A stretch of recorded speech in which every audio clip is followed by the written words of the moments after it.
mula mismo sa pwesto. Sasabayan namin ang break time mo. Sasabayan namin ng mga balita at komentaryo. Mga panayam ng mga taong viral ngayon. DZRH Break Time. RH Break Time.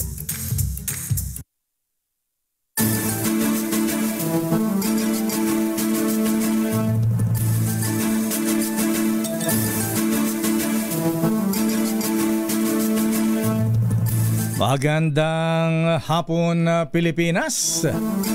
Ako po si Deo Macalma. Ako naman po, Thea Petro Carpuz. At narito ang headlines ng ating mga balita ngayong araw ng Lunes. It's a holiday. Yay! 25 ng buwan ng Agosto. Commission on Audit, pagpapaliwanagin din ng Kamara sa manumalyang flood control projects. Wow! Kaya ba ng COA yan? Imbitasyon ng Senado, hinihintay ni Mayor Magalong para dumalo sa pagdinig sa kontrobersyal na flood control projects. Pero mas gusto daw niya sa House of Representatives. Ayungin Seoul, mahigpit na binabantay ng Pilipinas sa harap ng napaulat na pagdagsana naman ng mga Chinese vessels. Paglaban sa katiwalian, iginiiti Pangulong BBM sa pagdiriwang ng Araw ng mga Bayani. Mayor naman ng San Simon, Pampanga na inaresto dahil sa 80 million pesos na extortion. Kinasuhan na sa ombudsman. Taas presyo sa produktong petrolyo kasado para sa huling linggo ng Agosto. Kaso naman ng HFND sa bansa tumaas, pero DOH itinanggi na may outbreak na nasabing karamdaman. Low pressure areas sa Eastern Samar, maliit ang tsansa na maging bagyo. Tatlong Pinoy na nasugatan sa malagim na aksidente ng bus sa New York, ligtas at nakalabas na ng ospital. Isa sa mga suspect na bumaril at nakapatay sa isang pulis sa Pasay na aresto na. Isang engineer naman ng DPWH na nahuli sa entrapment ni Congressman Mark Leviste, nakakulong na ngayon sa may Taal Municipal Jail sa Batangas. At ngayon sa detalye ng ating mga balita, dapat ay magpaliwanag din ang Commission on Audit kung paano nga napunduhan ng milyon-milyong piso ang mga proyektong hindi naman nag-e-exist. Ito ang sinabi naman ni Bicol Saro Party List Representative Terry Ridon, co-chairman ng House Tri-Committee on Infrastructure, na mag-iimbestiga sa mga manumalyang flood control projects kasama na ang mga ghost projects. Tiniyak ni Congressman Ridon na magiging evidence-driven ang kanilang investigasyon kahit may ilang mambabatas sa Kongreso ang idinadawit sa mga kontrobersya. Sinabi nito na iisa-isa nila ang status ng bawat proyekto at alamin kung sino-sino ang mga nakapirma sa mga nasabing kontrata.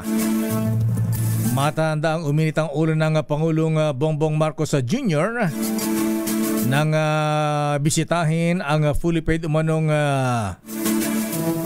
flood control project sa Baliwag, Bulacan. Ngunit nang puntahan ay wala namang naitayong aktual na infrastruktura. Ni isang hollow blocks ay wala daw naitayo sapagkat ito pala ay ghost project. Samantala, binigyang diin ni Senator Panfilo Ping Lacson na hindi lang sa Bulacan makikita ang ghost flood control projects. Ito'y kasunod ng pahayag ni Department of Public Works and Highways Secretary Manuel Bonoan na isolated case ang mga ghost projects sa Bulacan First Engineering District. Para kay Lacson, paghuhugas kamay lang ang pahayag ni Bonoan dahil lumabas sa case study ng kanyang mga tauhan na may mga kahalintulad na kaso sa Pampanga, La Union at Mindoro. Umaasa rin si Lacson na magsasagawa ng masusi at komprehensibong fraud audit ang Commission on Audit o COA upang makita ng publiko kung paano ginastos ang kanilang buwis. Sa ngayon, hindi isinasantabi ng senador ang posibilidad na magkaroon ng Part 2 ang kanyang privilege speech sa oras na makatuklas ang kanyang tauhan ng bagong impormasyon. Handang humarap si Baguio City Mayor Benji Magalong sa pagdinig ng Senate Blue Ribbon Committee tungkol sa mga maanumalyang flood control projects sa bansa. Sa panayam ng damdaming bayan, sinabi ni Mayor Magalong na hinintay lamang niya ang imbitasyon dahil willing siyang umattend. Pero hanggang sa ngayon ay wala pa naman siyang notice na natatanggap. Kung iimbitahan ay pupunta siya, ngunit wag naman daw siya ituring na akusado kundi bilang isang resource person. Narito si Mayor Benji Magalong. Hinihintay ko lang yung kanilang notice na mag-appear ako. Nagsasalita sila ng gano'n na magsalita ako, tumarap ako sa kanila, pero wala naman silang notice. Kaya hinihintay ko lang yung kanilang notice. Kung sakasakali man na may matanggap naman ako, so syempre out of respect, I need to attend the hearing. At doon nila siguro ako tanungin. Ulitin ko lang, huwag nila akong tratuhin na akusado. Sinabi pa ng Mayor ng Baguio City na mas maganda sana kung ang mag-iimbita sa kanya ay ang mga congressman sa House of Representatives. Dahil personal na ang pambabatiko sa kanya at challenge at pang-iinsulto sa kanya ng ilang kongresista. Naritong muli si Mayor Benji Magalong. Maganda sana kung doon sa HORCP hearing. Hinihintay ko na. Sa House hearing. Lagi nila akong binabatikos. Kasi mas gusto ko na din malang-marap. Lagi nila akong sina-challenge na magsalita ako. Na magsasalita naman ako. Pero nasaan na yung kanilang samang sa akin? Hinihintay ko nga yung kanilang notice. Now, narito ay sinabi na rin ng Mayor Benji Magalong na meron manong 67 congressmen ang nadadawit sa mga manumalyang flood control projects. Kaugnay ng balitang yan, walang naging konsultasyon sa lokal na pamahalaan at basta-basta na lamang nagpapatayo ng mga infra projects ang mga kongresista at DPWH. Ito ang naging pahayag ni Baguio City Mayor Benjamin Magalong sa panayam sa kanya sa programang Damdaming Bayan sa DZRH tungkol sa nasirang rockshed project sa Tuba, Benguet na nagkakahalaga ng mahigit 260 milyong piso. Ayon kay Magalong, hindi lamang ito nangyayari sa kanila kung hindi marami na rin umanong iba't ibang mga mayor ang nagsumbong sa kanya ng mga kaparehong kapalpakan sa kanilang mga lugar. Narito ang bahagi ng pahayag ni Magalong. And this is not only happening dito sa Cordillera o kaya sa Benguet. Marami pang lugar sa Pilipinas na malamang ganito rin kasi nagsusumbong din sa akin yung ibang mga mayors. Kaya sabi nga nila na defective. This is a common observation among us mayors na lagi na lang pinapabulaanan kung sino-sino mga politiko. Pero ito talaga yung nangyayari.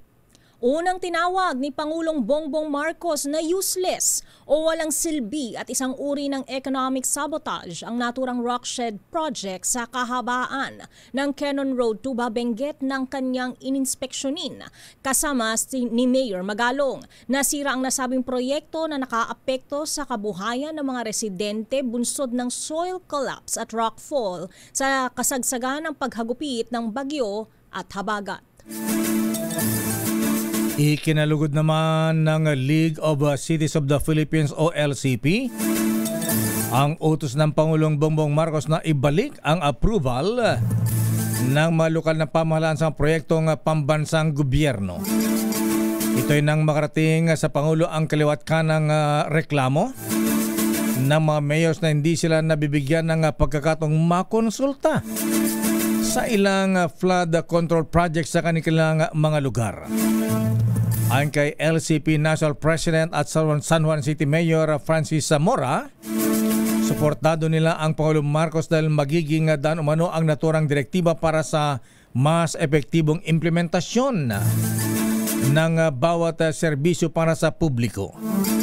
Sinabi ni Mayor Zamora na mapagkakatiwalaan ng national agencies ang LGUs pagdating sa pagiging facilitator at a force multiplier sa mga government-funded projects. Samantala, target ng House Tri-Committee on Infrastructure na isama sa kanilang agenda ang investigasyon sa tangkang panunuhol kay Batangas 1st District Representative Leandro Leviste ng isang district engineer ng Department of Public Works and Highways o DPWH. Ayon kay Bicol Saro Party List Representative Terry Ridon, chairman ng House Committee on Public Accounts at miyembro ng TRICOM, hihinga nila ng detalye si Leviste hinggil sa insidente. Una nang kinumpirma ng opisina ni Leviste na naaresto na ang nasabing district engineer na umano'y nag-alok ng suhol kapalitang hindi pagpapatuloy ng investigasyon sa mga questionable flood control projects sa Batangas. Gid ni Ridon, walang sasantuhin ng investigasyon ng komite kahit pa nadadawit ang ilang kongresista sa mga maanumalyang proyekto kabilang ang mga ghost flood control projects. Ibinunyag ni Senator Ping Lacson na ginagamit umanong bagman ng mga malalaking contractors ang ilang district engineers ng Department of Public Works and Highways. Ayon kay Lacson, lumitaw ang ganitong modus matapos maaresto si District Engineer Abelardo Calalo ng 1st Engineering District ng Batangas dahil sa panunuhol kay Congressman Mark Leviste. Sabi ng senador, hindi karaniwan na mismong district engineers ang magalok ng pera dahil kadalasan ay ama contractors ang gumagawa nito. Sa kaso ito ay person umanong lumapit si Engineer Calalo kay Congressman Leandro Leviste, anak ni Senator Loren Legarda, upang mag-alok ng suhol kaugnay ng flood control project na may kahalagang 3.6 billion pesos kung saan aabot umano sa 360 million pesos ang inialok na lagay. Paliwanag ni Lacson, kaya ito sa issue ng Bulacan 1st Engineering District kung saan nasa loob na mismo ng tanggapan ang sindikato at sila ang nagmamaniobra sa pondo mula sa budget insertion. Samantala na tiling nakakulong naman ngayon si Engineer Calalo sa Taal Police Station at inaasang kakasuhan bukas sa Batangas Provincial Prosecutor's Office. Samantala, nakatakdang humarap sa pagdinig ng Philippine Contractors Accreditation Board ang mga kontraktor na nasa likod ng mga nabistong ghost projects sa darating na Agosto 27. Ayon kay PCAB Executive Director Attorney Herbert Machenzo, kabilang dito ang Sims Construction Trading na responsable sa 55 milyong pisong halaga ng ghost project sa Baliwag, Bulacan. Kasama rin ang Wawaw Builders at ang Darcy and Anna Builders na pinangalanan ni Senator Ping Lacson sa kanyang talumpati.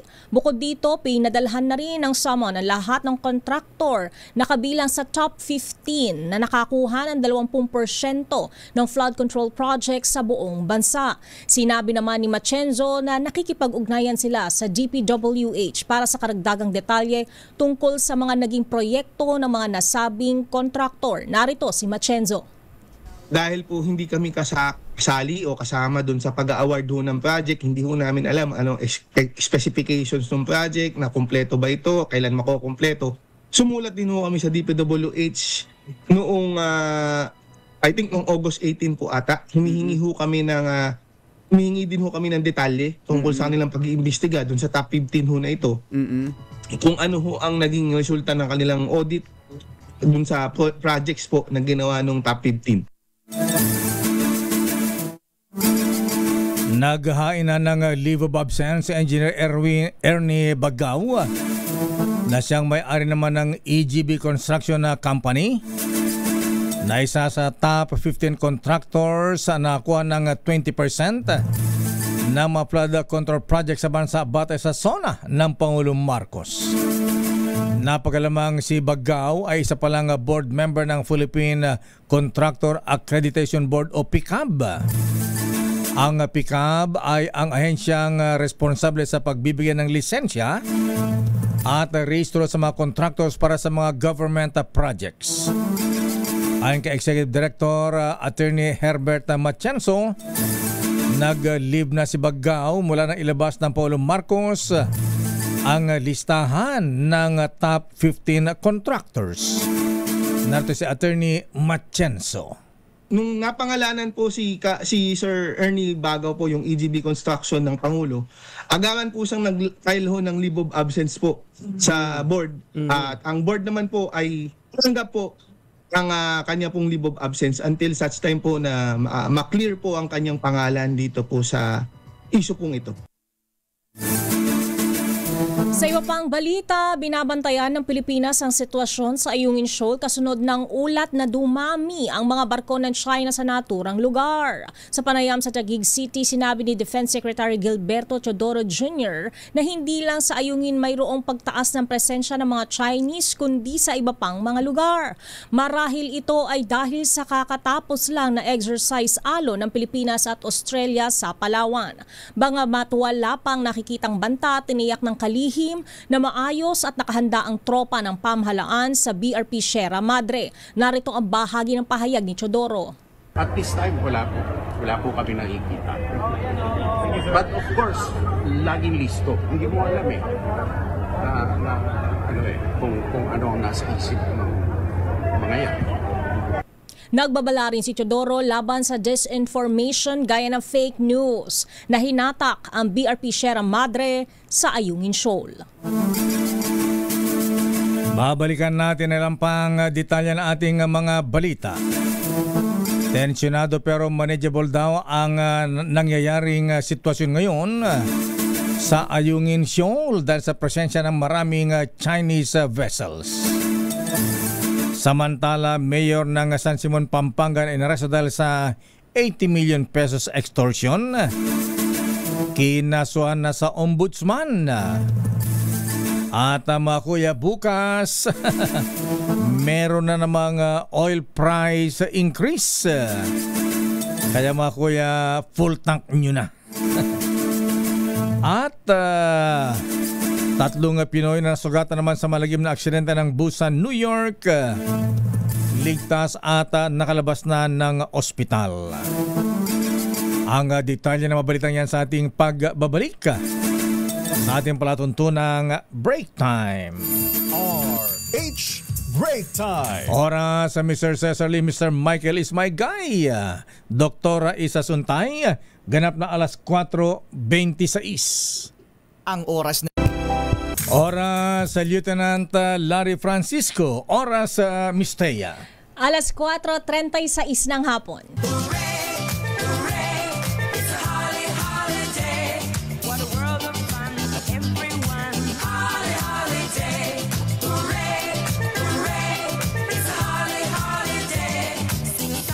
Regular holiday ngayon, ano? Ha? Double pay sila. Double pay. Ayan. Oo nga, di ba tayo kasali dyan? Samantala sa ating mga reports, pero magkano ang oil price increase sa bukas sa Mistea? Kasadang tumaas ang presyo ng mga produktong petrolyo bukas, araw ng Martes, 26 na Agosto, sa magkakahiwalay na abiso ng mga kumpanya ng langis, 70 centavos ang itataas sa kada litro ng gasolina. Diesel? Sa diesel, 50 sentimos lakay. Tataas din ng 30 sentimos ang kada litro ng kerosene. Karamihan sa mga oil companies ay magpapatupad ng price adjustments bukas alas 6 ng umaga. So lahat increase lakay. Ayan, kaya ngayon mga kuya, ayan, full tank nyo na. Samantala, bago ang mga reports, standby ang latest sa Malacanang. Abay, masyadong nakakonsentrate ang Pangulong Marcos sa mga maanumalyang flood control projects. Anong say niya sa tension ngayon sa West Philippine Sea? Pero nasa ating linya ang isa nating listener. Abay, mananalo ito ng 1,000 pesos kung tama ang kanyang sagot. Si Kuya Adrian Aguha ng Cavite. Kuya Adrian, magandang hapon po sa inyo. Magandang hapon po. Ayan, Kuya, teka muna Kuya, bago kita matanong. May kilala ka bang Rolly Aguha? Ay, wala po. Wala. Ayan. Kasi dati yung kasamang rumbuyan, taga Pasig Line eh. Ayan, Anyway, kuya. Apelyido lang. Ayan ka, apelyido. Anong sasakyan mong nadikitan ng sticker ng DCRS, Kuya Adrian? Motorcycle po. Aba, motorcycle. Anong motor yan? SYM po. Ano na? SYM? SYM Bon. SYM Bon. Hindi NMAX yung pang-riding in tandem. Hindi rin click lakay. Hindi rin click. Hindi. Mabilis din ba yung click? Ayan. mabilis din Ano pa yung isa? Ayan. Anyway, kuya, ang tanong ko ngayon, ha? Abay, ngayon po ay holiday, August 25. Ang tanong ko, Kuya Adrian, bakit holiday ngayon? National Heroes Day. Aba, ang galing-galing mo talaga, Kuya. Ha? Umaten sa heka si subject lakay. Updated ka sa ating current events. Kuya Adrian, maraming salamat at congratulations. Nanalo ka ng limpak-limpak na 1,000 piso. Thank you and congratulations. Samantala, balikan natin ang mga balita at mga reports. Unahin nga natin ang mga balita na natiling tensyonado pero manageable daw kung ilarawan ng Armed Forces of the Philippines ang sitwasyon sa Ayungin Shoal. Kaso dito nang tumitindi at dumadaming presensya ng Chinese vessels sa bahagi ng nakasadsad na Philippine Navy warship na BRP Sierra Madre. Sinabi ni AFP spokesperson Colonel Francel Padilla na kumpirmado ang pag-ali-aligid ng maraming barko ng Chinese Coast Guard pati na maritime militia vessel sa lugar. Narito si Colonel Francel Padilla. Sa ngayon po, ang categorization natin dito ay tense but manageable. Ang forces po natin are well-trained at prepared po for any eventuality. Habang naka-maintain po pa rin tayo ng ating commitment sa peaceful resolution po ng dispute. Sinabi pa ni Colonel Padilla na nakikita ng ating mga sundalo na nagsasagawa pa ng water cannon maneuver. At naglalad pa sila ng lambat sa bisinidad ng Ayungin. Ayon kay Colonel Padilla, nagsagawa na ng kaukulang tactical adjustment ang Western Command na hindi rin ang armas, nahanda rin ang armas sa commission pa rin sasakyang pandigma. Narito muli si Colonel Padilla. We are authorized to bear arms in our in that vessel. We also have made the necessary tactical adjustments para ma-ensure po natin ang safety ng ating personnel at ang security po ng ating positions. Hindi po pwede natin siyempre i-divulge yung specific operational details kung how we will be conducting things dahil sa security reasons of course, but we can assure the public na adequately prepared and positioned po tayo. Ba, may mga armas din pala dun sa sumadsad na barkong BRP Sierra Madre, ha? Kasi Navy warship yun na Miss Thea. Kahit doon ay tik-tik kalawang na. Kahit decommission. At kaugnay ng balita, merong update tayo sa Malacanang. Barko ng China sa West Philippine Sea nabawasan na ayon sa National Maritime Council. I-detalye mo balitang yan, RH14, Left Narciso, Miss Leth. Mr. Lakay, nabawasan na nga ang mga barko ng China sa bahagi ng West Philippine Sea batay sa pinakahuling impormasyon ng AFP Western Command. Sa bagong Pilipinas ngayon, sinabi ni National Maritime Council spokesperson Undersecretary Alexander Lopez na mayroon na lamang ngayong 1 hanggang 2 barko ang China Coast Guard at ilan na lang militia vessel sa West Philippine Sea, partikular sa Ayungin Shoal. Ayon kay Lopez, na ituturing na normal na ang sitwasyon at hupa na rin ang unusual happening sa naturang bahagi ng karagatan. Sakali man anyang muling mag-deploy ng mga barko ang China sa lugar, nakahanda ang pwersa ng Pilipinas at ang contingency plans para tugunan ito. Kumbinsido ang opisyal na ang ginawang pagpapadala sa West Philippine Sea ng maraming barko ng China na ang iba ay mayroon pang weapon system ay para maipakita ang gusto nilang optics. Gusto kasi anyang palabasin ng China na kontrolado nila ang lugar bilang pambawi kapag kapahiya sa nangyaring banggaan ng dalawa nilang barko.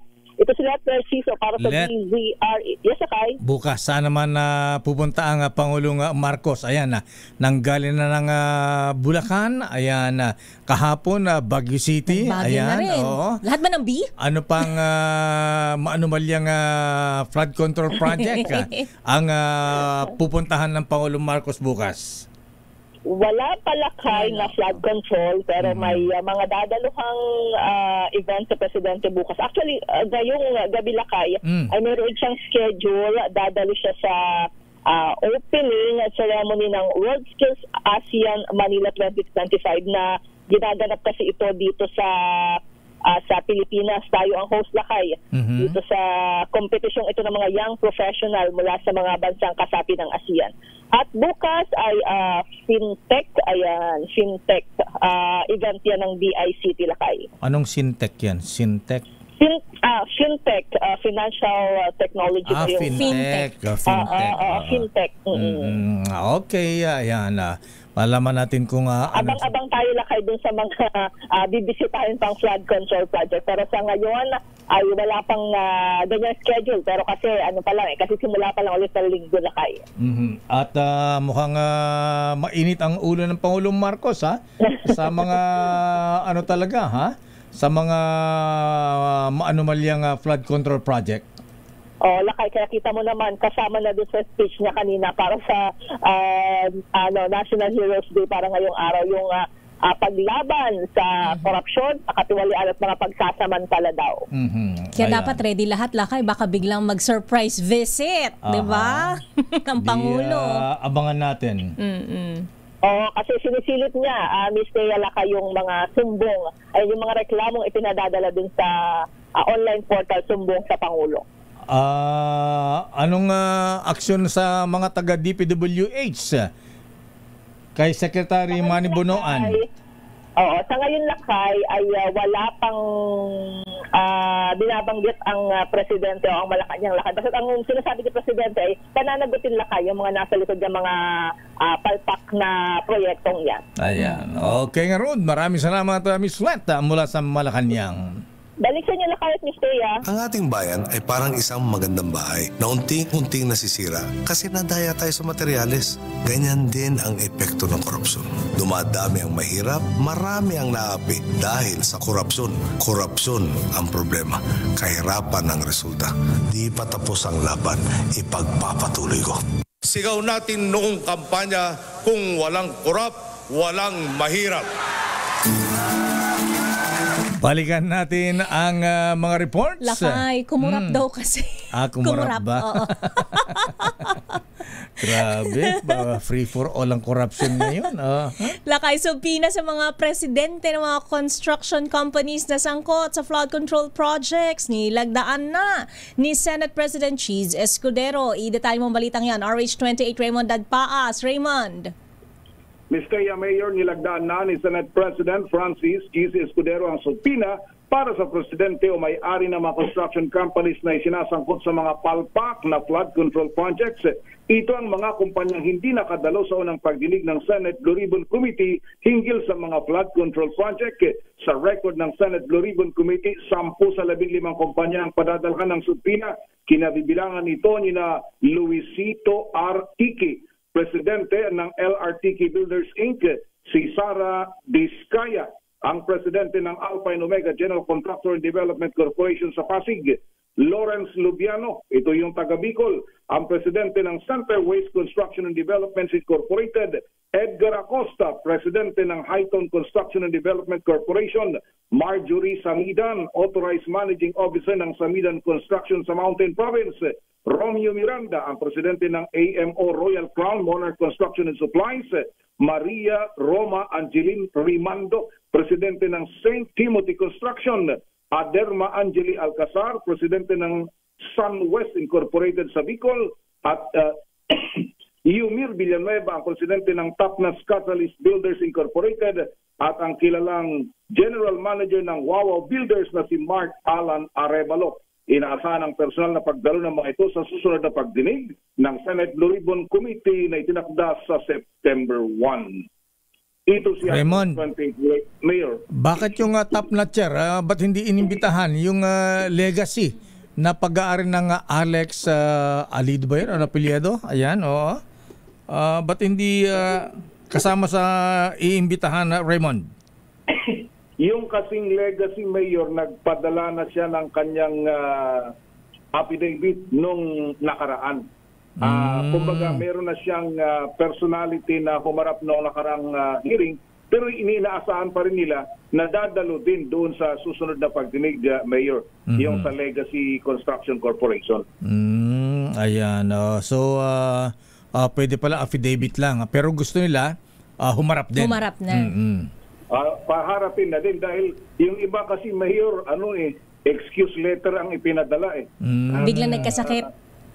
Biglang for medical purposes daw itong mga ibang kumpanya. Kaya hindi nagustuhan ng mga senador, biglang sabay-sabay silang nakaramdam ng pagkahilo nung nalaman na may imbitasyon ng Senate Blue Ribbon Committee. Kaya sabi nila, sa susunod na pagdinig, dapat haharap na ang mga ito.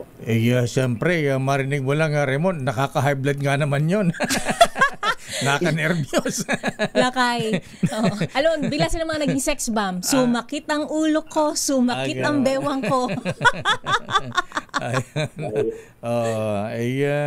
Marinig mo lang ang pangalan mo siguro mas lalo na isusubpina ka pa, di ba? Anyway, so next Monday yan, September 1, Raymond, abangan natin yan. Ayun, yun ang pinakaintay muli dahil kailangan nilang madaliin yung hearing dahil magsisimula na yung pagdinig ng 2026 national budget kung saan nakapaloob doon kung meron pang flood control projects. Okay, ito si RH20, Raymond Advance para sa DZRH, una sa Pilipinas, una sa Pilipino. Maraming salamat, Brad. Ayan, pabango ka muna, Raymond Advance. Mahiya naman kayo, mahiya naman kayo, mahiya naman kayo. Yung iba, Mr. President, talagang walang hiya talaga. Samantala, pagpapailalim sa Witness Protection Program sa opisyal at empleyado ng DPWH, nandang tumestigo sa mga anomalyang flood control projects. Iminungkahe naman sa Kamara de Representantes. Sino nagbungkahe niya naman ng Milky, ha? Kasi nagagalit na si Congressman Benny Abante, ha? Sabi, pangalanan daw. Ayan. Alamin natin ang detalye mula kay Aris number 12, Milky Regunan. Please kami, Manang Milky. Lakayateya, dapat ikonsidera ng Kamara na ipailalim sa Witness Protection Program ang mga gustong tumestigo sa mga maanomalya at questionableng flood control projects. Ayon kay Representative Albi Benitez ng Bacolod City, masigit na dapat mabigyan ng proteksyon para sa kanilang seguridad ang mga empleyado o opisyal ng Department of Public Works and Highways na nang magbulgar at tumestigo. Sabi ni Benitez, pagkakataon na ito para mabulgar ang katotohanan, kaya responsibilidad ng gobyerno na bigyan sila ng mga kinakailangang proteksyon. Bukod sa ilang taga-DPWH, sinabi ni Benitez, dapat isama sa Witness Protection Program ang mga individual na may hawak na mahalagang impormasyon na gustong magsalita tungkol sa sabuatan at katiwalian. Una nang sinabi ni Representative Terry Ridon ng Bicol Saro Party List at co-chair ng TRICOM on Infrastructure, malaya ang sinuman na dumalo sa hearing, lalo na ang mga mayroong malalaman at ebidensya, hindi para manira lamang. Kasama sa planong imbitahan ng komite si Baguio City Mayor Benji Magalong na nagpapaunlak ng mga interview sa media at inaakusahan ng ilang kongresista na dawit umano sa mga ghost at maanumalyang flood control projects. Ako si Milky, para sa kailan daw magpapatawag ng investigasyon sa Kongreso, ha? At ang Mayor Benji Magalong, kung ipapatawag daw siya sa Senado, parang mas gusto daw niya sa Kongreso para ma-meet ng personal ang mga congressmen. Oo nga, sa interview nyo kanina sa Manggaling Bayan. Actually, Lakay, nag-schedule pa lang sila ng hearing sa Kamara kung kailan ang gagawing pagdinig ng Tri-Committee. 3 committee ito, tututukan ang mga anomalya sa flood control project. So definitely, isa sa mga unang isasalang ay itong siya Baguio City Mayor Benji Magalong. So imbitahan naman daw nila. Mainit din ang ulo ni Congressman Benny Abante dahil daw sa media nagpapa-interview kung talagang meron siyang ebidensya, dalihin yung kanyang listahan at humarap siya sa hearing ng Kamara. Naibigyan na yata kay Presidente kahapon. Nirekta na, Lakay. Nirekta na yata kay Pangulong Marcos sa Baguio kahapon. Pwede. Ayan. At si Congressman Albi Benitez, wala bang balak na ipatawag din yung district engineer sa kanyang lugar? Ha? Di ba meron yatang mayor din na may controversy na flood control project doon? Parang halos lahat na yun, lumulutang lakay at Teya dito sa mga involvement ng ilang mga opisyal ng DPWH, tanggot dito yung ilang local officials at mga mambabatas din natin. Kung malalaman sa gagawing pagdinig, of course, yung Kamara, pag-i-schedule pa lang, pero ang Senado, nakaschedule na for next week, September 1. Okay nga, Rod. Maraming salamat, Manang Wilkie. Kada umaga. Magandang hapon na kaya. Good morning. Una sa Pilipinas, una sa Pilipino. Balik sa inyo. Maraming salamat, Manang Wilkie. Good afternoon. Samantala, ikaw muna. Lakay, nakakalungkot lang, no? Habang naglulubugan yung ating mga kababayan, naglulutangan naman ngayon ang korupsyon. Oo nga, diba? Pero ito na nga, kilusan na naglalayong sugpuin ang katiwalian sa pamahalaan at itaguyod ang pananagutan ng mga opisyal de gobyerno inilunsad sa Quezon City. Idetalye mong balita RH5, Val Gonzalez. Val!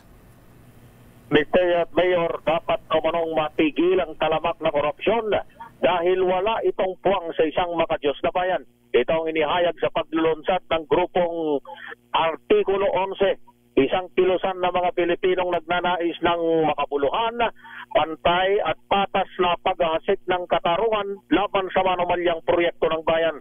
Ayon dito kay Ricky Rivera, ang convener ng grupo, ang Artikulo 11 ay hango sa article ng konstitusyon na nagsasabing ang pampublikong tanggapan ay pampublikong tribunal. Ang mga opisyal at empleyado ng gobyerno ay dapat maglingkod ng integridad o ng maintegridad, katapatan at kausayan.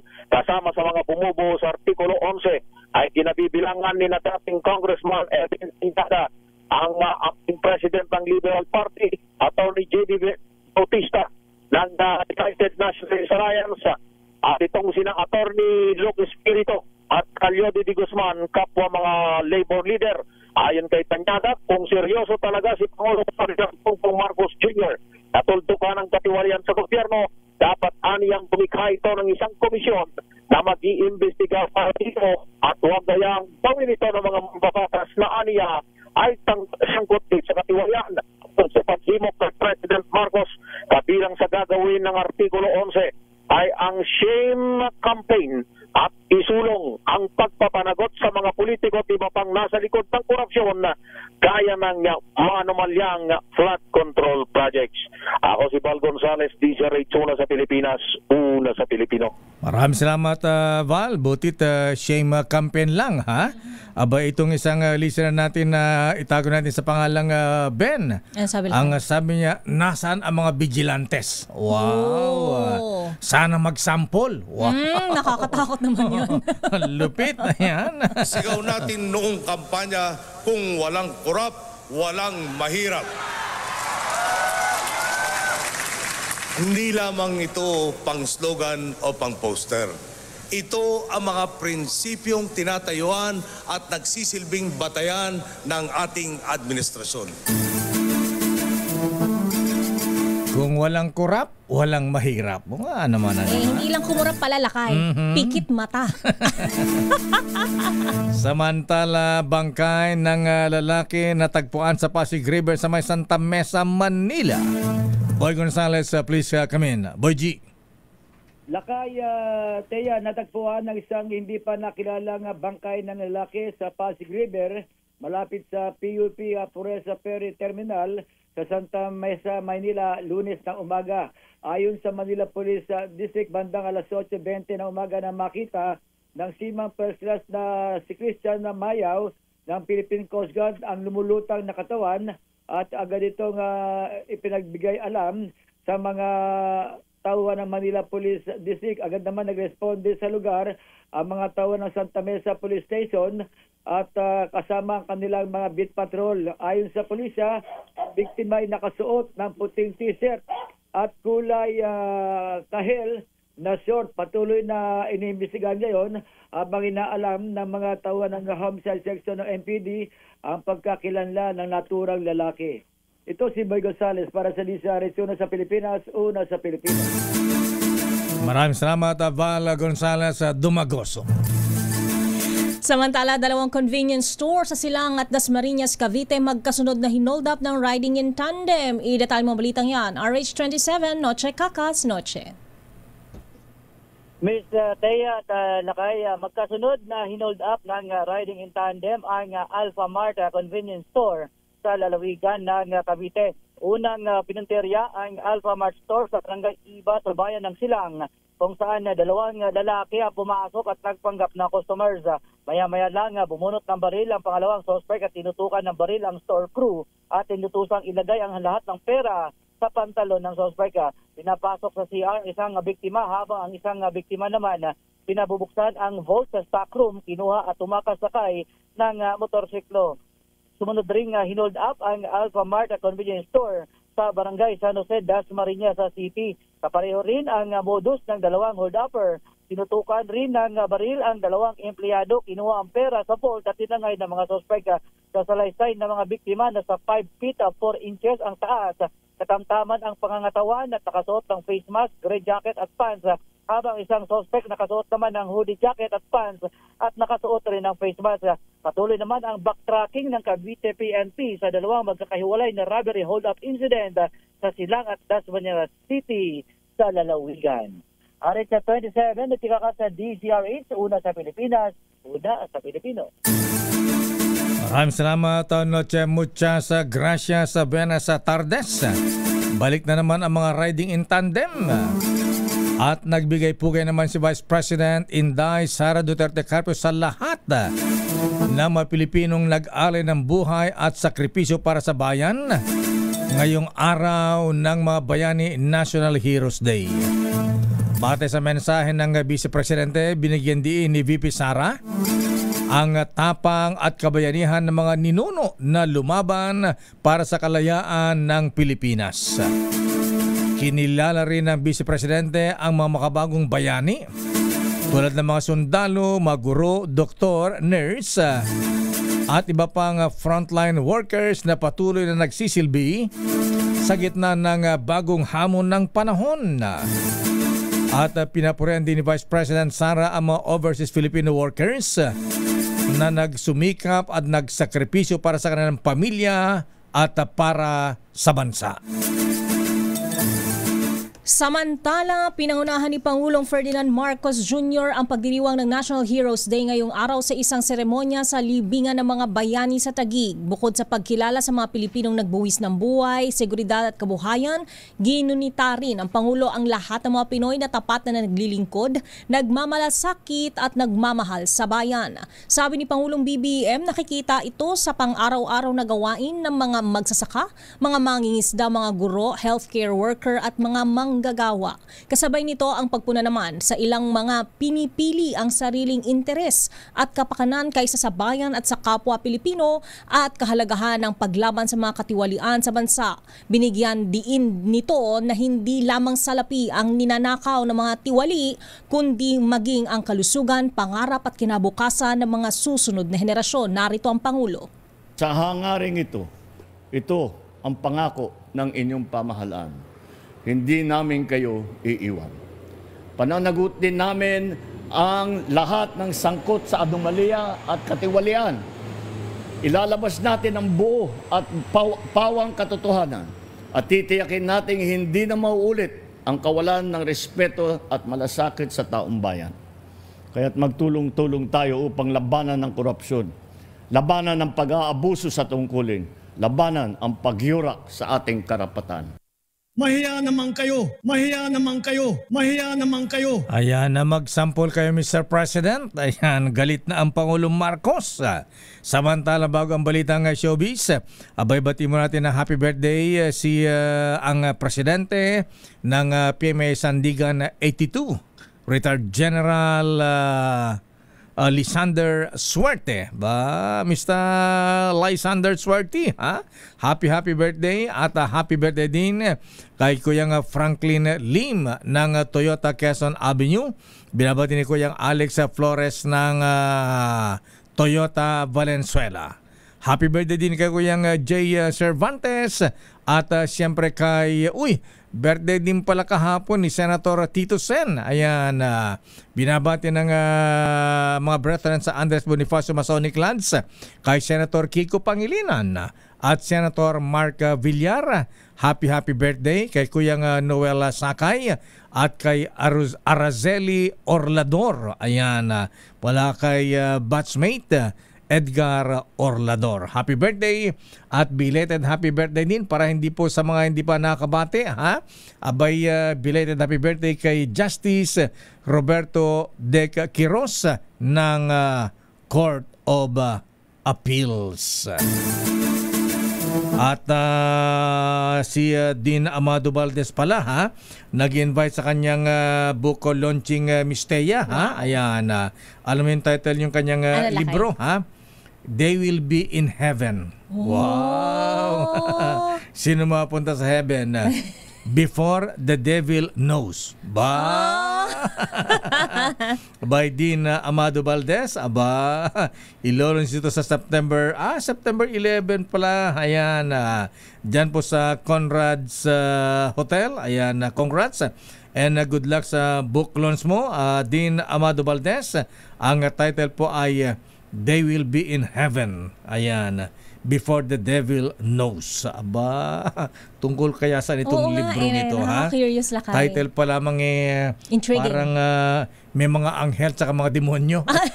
Angels and demons. Ayan, kasi may pupunta raw sa heaven Ayan, tapos may devil pa. Ayan. Sana magka-advance copy tayo lang. Hingi tayo. Showbiz, Miss Thea. Emma Mary Tiglao. Teka muna. Baka makalimutan ko. Advance happy birthday din kay Ruperto. Ayan. Nick Dao Jr. Ayan. Happy birthday, Boss Jun Nick Dao, Ruperto Nick Dao Jr., ang aming presidente dito sa Manila Broadcasting Company. Bossing, happy birthday. Ayan, alam ko bukas na ang blowout mo. Emma Mary Tiglao ng Pampanga kinoronahan bilang Miss Grand Philippines 2025. Itatali mo ang showbiz news na yan. Diyosa ng showbiz, Diyosa Cruzat. Diyosa!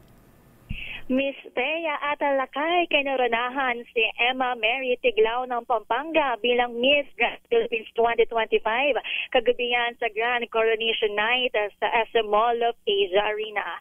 Si Tiglao magiging pambato ng Pilipinas sa Miss Grand International 2025 na gaganapin sa October 18 sa Bangkok, Thailand. Personal na ipinasa ni Miss Grand International 2024 CJ Opiaza Corona kay Emma sa kanyang farewell walk. Bukod sa main title na sungkit din ni Emma ang ilang special awards gaya ng Best in Evening Gown at Best in Swimsuit.